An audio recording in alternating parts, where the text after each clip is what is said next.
안녕하세요. 교회는 예수 그리스도의 기초 위에 세워집니다. 오늘 본문은 고린도전서 3장 1절에서 15절입니다. 1절.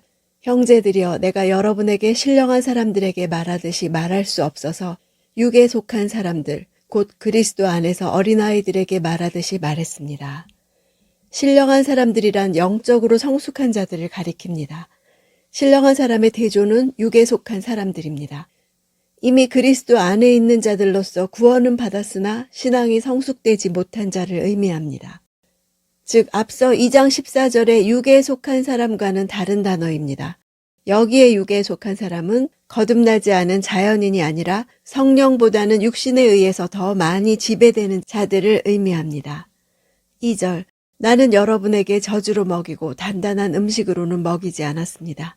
여러분이 감당할 수 없었기 때문입니다. 그런데 여러분은 지금도 여전히 감당할 수가 없습니다. 저지 구원과 관련된 초보적 지식이라면 단단한 음식은 하나님의 뜻이나 섭리와 관련된 심오한 진리를 가리킵니다. 단단한 음식으로 먹이지 못한 까닭은 그들이 수준 높은 영적 진리를 이해하지 못했기 때문입니다. 그것은 영적으로 자라나지 않은 까닭이지요. 3절. 여러분은 여전히 육에 속한 사람들입니다. 여러분 가운데 시기와 다툼이 있으니 여러분이 육에 속한 사람들이 아니며 사람의 악한 본성을 따라 행하는 사람들이 아닙니까? 바울은 2절에 이어 여전히라는 단어를 반복합니다. 고린도 교인들의 미성숙한 상태가 상당히 오랜 시간 동안 지속되었다는 뜻입니다. 바울은 이들의 문제점이 무엇인지 정확하게 파악했습니다. 그들이 여전히 육신에 속해 있다는 것이고 그 이유는 바로 그들 사이에 있는 시기와 다툼의 모습 때문입니다. 시기라는 단어는 원래 끓다라는 뜻에서 유래했습니다. 열심이란 의미로 사용됩니다. 열심 자체가 악한 것은 아닌데 열심이 바른 지식과 동행하지 않을 때 시기로 변하기 쉽습니다. 다툼은 시기가 외적으로 나타난 결과입니다.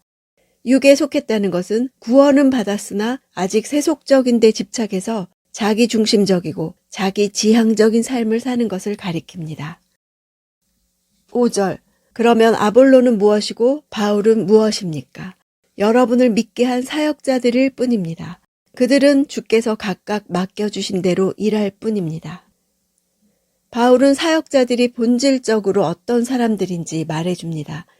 사역자라는 단어의 뜻은 원래 어떤 일을 서둘러 댐으로써 일어나는 먼지를 뜻합니다. 성경에서는 섬기는 자, 하인, 집사로 번역되었죠. 바울은 주와 사역자를 대조시킴으로써 모든 복음 전파 행위의 주체는 하나님이시고 사역자인 바울과 아볼로는 한낱 먼지에 불과하다는 점을 강조하기 위해 사역자라는 단어를 사용했습니다. 당시 관직을 의미하는 헬라어들을 교회의 직분들이나 사역자들에게는 사용하지 않았습니다. 교회 안에서는 직분 구분 없이 모두 섬김이라는 뜻의 디아코니아라고 불렀습니다. 교회 내의 모든 직분들은 지배하기 위한 것이 아니라 섬김을 위한 것이라는 의미가 있습니다.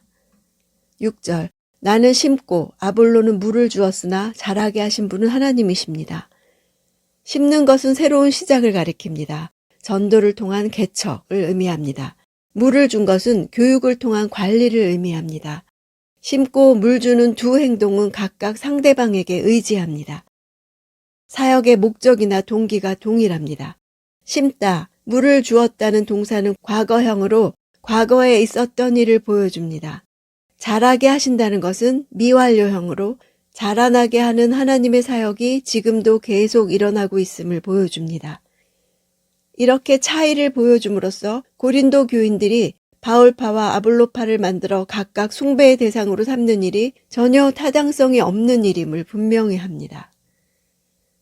10절. 내게 주신 하나님의 은혜를 따라 내가 지혜로운 건축가처럼 기초를 닦았으며 다른 사람이 그 위에 건물을 세웁니다. 그러나 각각 그 위에 어떻게 세울 것인지 신중을 기해야 합니다.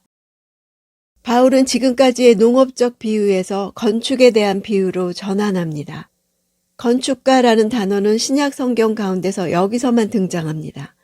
영어의 건축자 아키텍트라는 말은 헬라어에서 왔습니다. 건축가는 기술자의 우두머리라는 뜻으로 노동자들에게 일을 분담시키는 기술 감독을 나타냈습니다. 건축가는 기초를 닦는 자와 건물을 세우는 자로 나누어 생각할 수 있습니다. 기초를 닦는다는 표현은 건축학에서 사용하는 전문적인 표현인데 바울이 고린도에서 교회를 설립한 사실을 가리킵니다. 다른 사람이 그 위에 건물을 세운다는 것은 그림 같은 이미지를 써서 바울이 건물의 기초를 닦고 다른 이가 그 위에 본격적인 구조물을 쌓는 것을 보여줍니다. 각각이란 단어로 바울의 후임으로 부임하는 고린도 교회의 사역자들이 그가 닦아놓은 기초 위에 사역했음을 보여줍니다. 11절 아무도 이미 닦아놓은 기초 외에 다른 어떤 기초도 놓을 수 없습니다. 그 기초는 곧 예수 그리스도이십니다. 다른 기초 할 때 다른이란 형용사는 건축을 생각한다면 중성형을 사용하는 것이 자연스럽습니다.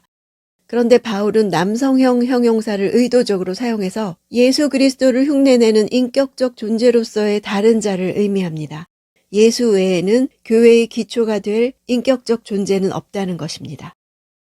12절 만일 누가 이 기초 위에 금이나 은이나 보석이나 나무나 풀이나 지프로 건물을 세우면 금, 은, 보석은 마지막 날까지 없어지지 않을 참된 전도자에 의해 전파된 바른 교리를 가리키고 나머지 세 가지 재료는 쉽게 변하고 결국에는 없어질 이 세상의 지혜에서 비롯된 그릇된 교리를 상징합니다. 바울의 주된 관심은 마지막 날에 그 건축물이 존재할 것인지 소멸될 것인지입니다. 주님의 날은 불을 동반합니다. 주님의 날에 동반되는 불은 그 재료에서 나온 그 건축물의 견고성을 검증할 것입니다. 15절 만일 누가 그 위에 세워놓은 일이 불타 없어지면 해를 입을 것입니다. 그 자신은 구원을 받을 것이나 마치 불길을 간신히 피해 얻은 것과 같을 것입니다. 자신의 사역이 소멸되는 자체가 해를 입는 것입니다. 건축물이 소멸되어 손해가 될지라도 구원 그 자체에는 문제가 없습니다. 단지 그의 사역이 소멸될 뿐입니다.